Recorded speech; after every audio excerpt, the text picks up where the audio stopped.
Sir mutual fund के बारे में कुछ बताएं, इसका इन्वेस्ट प्लान कैसा है, इन्वेस्टिंग कैसे होती है इसमें। म्यूचुअल फंड के अंतर्गत हम दो तरीके से इन्वेस्ट करते हैं। जी। एक है लमसम, लमसम। दूसरा है एसआईपी के थ्रू। एसआईपी, ठीक है। एसआईपी का मतलब होता है सिस्टमैटिक इन्वेस्टमेंट प्लान, जी, हो गया। जिसमें क्लाइंट या जितने भी हमारे वर्कर्स हैं उनका सैलरी पर्सन होते हैं, वो उनके जी। लिए बहुत सूटेबल, बहुत ही सही है। क्योंकि उसमें आपको एक डेबिट डेट चूज़ करने के लिए दी जाती है। ठीक है। जैसे सपोज़ करो आपका जो सैलरी आती है वो 10 तारीख को आती है ठीक है। या 15 को आती है। ठीक मैं है। मानता हूँ कि आपकी सैलरी 10 तारीख को आती है, तो 10 की जगह पे हम आपको जो चूज़ करेंगे डेट, वो 15 तारीख हम आपको दे सकते हैं। सजेस्ट करेंगे।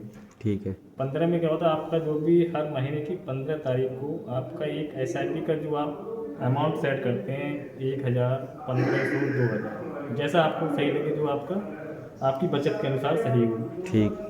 ठीक है, उस वो अमाउंट आपका एक हर महीने की 15 तारीख को ऑटो डेबिट हो जाता है। हो जाएगा। ठीक है। ठीक है, लेकिन यहाँ पे एक चीज़ नोट करने वाली है, बात ये है कि अगर आपके अकाउंट में मान लो आपकी 1000 रुपये की एस चल रही है, ठीक। ठीक है, और आपके अकाउंट में बैलेंस मेंटेन नहीं है। सपोज करो आपके अकाउंट में 900 रुपये हैं, 1000 की आपकी एस चल रही है। ठीक है। ठीक है, तो उस केस में जो आपकी एस जब बाउंस होगी, तो उसका कुछ चार्जेस वो हर बैंक का अलग अलग है। ठीक वो है। आपका 200 से लेके 600 रुपये तक है। 200 से लेके 600 600 रुपये तक तक की अगर गारंटी बैलेंस है। अकाउंट में नहीं है तब। आपके अकाउंट में बैलेंस नहीं है, एस अगर बाउंस हो रही है, ठीक है। तो उस केस में आपको बैंक अपने अनुसार वो चार्जेस काट लेगा। डिडक्ट करती है। ठीक। ठीक है, इसके अलावा दूसरा हमारा दूसरा प्लान। इन्वेस्टमेंट दूसरा प्लान है, वो है हमारा लमसम। लमसम मतलब। लमसम में मान लो जैसे किसी के पास इकट्ठा अमाउंट पड़ा हुआ है, कोई भी अगर कहता है कि मेरा 10,000 एक बार में अमाउंट जो पैसा देता है, हम उसको बोलते हैं लमसम। ठीक है। उसमें आपका अमाउंट 10,000 हो सकता है, जैसे जैसा आपके पास बचत हो।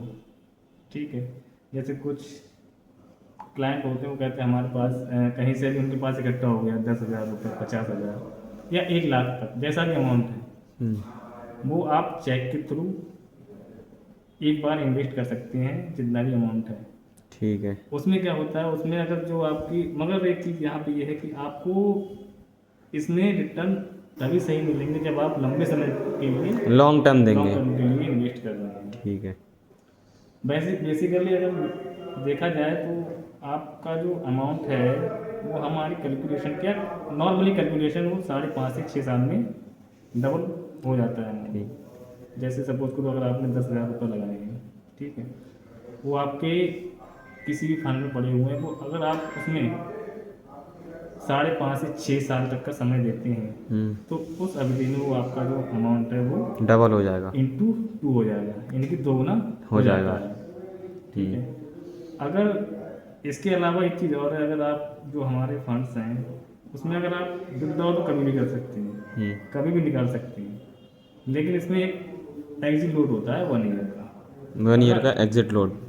अगर आप सपोज करो अगर आपने 1 लाख रुपये इन्वेस्ट किया है और आपको 3 महीने बाद या 4 महीने बाद आप पैसों की जरूरत पड़ गई या आवश्यकता बढ़ गई किसी भी कारणवश, अगर आप वो 1 लाख रुपये विड्रॉ करेंगे, तो उसमें आपको 1,000 रुपये का एग्जिट लोड पड़ेगा। एग्जिट देना पड़ेगा, जिसमें आपका 99,000 ही आपके अकाउंट में क्रेडिट होगा। ठीक है। वो हम मतलब एज पर म्यूचुअल फंड की कंडीशन है। हर फंड का अलग अलग एग्जिट लोड है, किसी का 1 साल का है, कुछ फंड हमारे ऐसे हैं जिसमें 30 दिन का है, किसी में 6 महीने का भी एग्जिट लोड है, वो फंड के अनुसार अलग अलग है। अब बात आती है एस आई पी में। ठीक है, एस आई पी में क्या है, एस आई पी का भी वही सिस्टम है। अगर आप लंबे समय के लिए इन्वेस्ट करते हैं या लंबे समय के लिए आप एस आई पी चलाते हैं, तो लंबे समय में ही आपका फंड की या जो आपका जो रिटर्न्स हैं वो लॉन्ग टर्म में ही बनते हैं। ठीक है। ठीक है, मैं बताना चाहूँगा जैसे अगर आपकी 1,000 रुपये पर महीने की अगर आपकी एस आई पी चल रही है, ठीक है, तो 1 साल में आपका जो अमाउंट इन्वेस्ट होगा वो होगा 12,000। 12,000। ठीक, 1 साल में आपका 12,000 इन्वेस्ट हो रहा है। ठीक है। वही प्रक्रिया आप 10 साल तक चलाएंगे, ठीक। तो 12 इंटू 10 यानी कि 1,20,000 रुपये आपकी कॉस्ट वैल्यू आपकी जमा होगी 10 साल में। ठीक, जिसका 10 साल के बाद में जो आपकी वैल्यू होगी 10 साल के बाद में, वो राउंड फिगर में आपकी 2.5 लाख हो जाएगी, यानी कि 10 साल में आपका वो अमाउंट डबल हो जाएगा। हो जाए SIP के केस में। SIP की वहीं केस पे में। अगर आप जो आपने 10 साल का समय दिया है SIP में, वहीं पे अगर आप 3 साल का समय और दे देंगे, ठीक है, 1,20,000 आपका वो जमा हुआ 10 साल में, 3 साल का समय और देंगे तो 36,000 रुपये वो, और 1,20,000 वो, यानी कि 1,56,000 रुपये आपके जमा होंगे। जी। उस केस में तो आपका डबल होगा, वो 25 यानी कि जो वैल्यू होगी आपकी वो होगी लगभग 7 लाख के आसपास होगी। सॉरी 7 नहीं, 7 से थोड़ा कम होगी, मैं राउंड फिगर बता रहा हूँ, मान लो 6 लाख तो होगी। वो इसलिए होगी क्योंकि आपने 10 साल का समय बता के आए हैं, वो आपका उसमें हो रहा है 2.5 लाख। वही 2.5 लाख की वैल्यू 3 साल अगर आप और रुक जाते हैं तो जितना समय आपको डबल होने के लिए आपने 10 साल का सफ़र तय किया है, वो अगर वहाँ पे 3 साल अगर आप और सफ़र तय कर लेंगे 10 के बाद 3 साल, जितना समय का पैसा आपका 10 साल में बना वो पैसा आपका 3 साल के में डबल हो जाएगा। यानी कि 5 लाख की वैल्यू वो आपकी 13 साल में बन जाएगी। ठीक है। तो इन 2 तरीक़ों से हम म्यूचुअल फंड के अंतर्गत इन्वेस्ट करते हैं।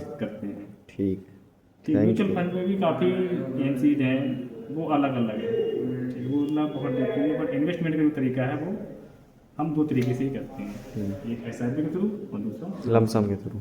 ठीक है, थैंक यू सर, धन्यवाद। ओके।